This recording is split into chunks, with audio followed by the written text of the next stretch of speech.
بسم اللہ الرحمن الرحیم۔ ذوالحجہ کا مہینہ آ رہا ہے اور خوش نصیب اللہ تبارک و تعالیٰ کے اس پاک گھر کی زیارت کے لیے عازم میں سفر ہو رہے ہیں، لیکن اس کی فضیلت، عظمت اور اس کے کچھ مسائل کا جاننا ہمارے لیے ضروری ہے کہ حج ہے کیا، حج کی فضیلت کیا ہے، حج کی اقسام کتنی ہے، کتنے اقسام کا، کتنی قسم کا حج ہے۔ تو آئیے سب سے پہلے حج کی تعریف جانتے ہیں کہ حج نام کس چیز کا ہے۔ تو حج نام ہے احرام باندھ کر 9ویں ذی الحجہ کو عرفات کے میدان میں ٹھہرنے، کعبہ معظمہ کے طواف کا۔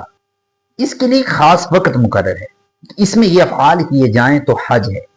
یاد رہے کہ حج 9 ہجری کو فرض ہوا اور اس کی فرضیت قطعی ہے۔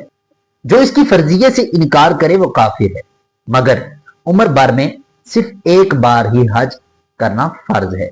باقی زندگی میں انسان کرتا رہے وہ نوافل ہوں گے، لیکن ایک بار حج کرنا فرض کرا دیا گیا۔ لیکن جو حج کرتا ہے اس کو کیا شانیں اور عظمتیں ملتی ہیں، آئیے حدیث مبارکہ سماعت فرماتے ہیں۔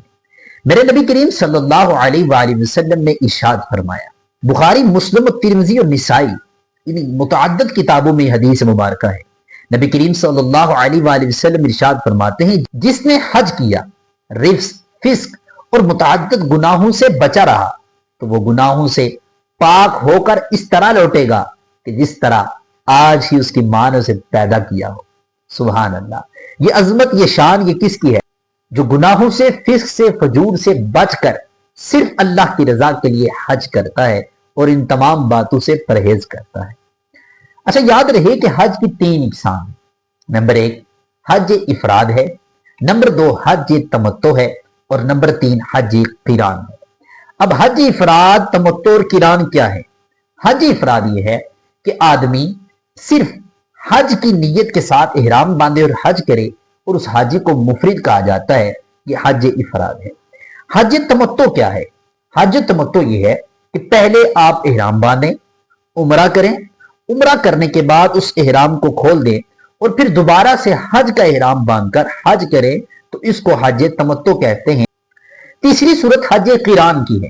حج قران یہ ہے، ایک ہی احرام کے ساتھ آپ نے حج اور عمرہ دونوں کی نیت کرنی ہے، یعنی کہ آپ نے احرام باندھا، آپ اس احرام میں عمرہ کرتے ہیں، عمرہ ادا کرنے کے بعد جب حج کے دن شروع ہوتے ہیں، آپ نے اس احرام کو اتارنا نہیں، بلکہ اسی احرام میں ہی آپ نے حج بھی کرنا ہے۔ یاد رکھے، سب سے افضل ترین حج بھی یہی ہے، لیکن یہ مشقت سے بھرا ہے کہ عمرہ بھی کرنا ہے اور عمرے کے بعد آپ نے اسی احرام میں حج بھی کرنا ہے۔ احرام کی پابندیاں بھی ساتھ ساتھ ہے، لیکن جتنی مشقت ہوتی ہے اتنی اللہ تبارک و تعالیٰ کی طرف سے عظمتیں اور فضیلتیں بھی ملتی ہیں۔ سبحان اللہ! اللہ تبارک و تعالیٰ ہمیں عمل کی توفیق عطا فرمائے۔ والسلام۔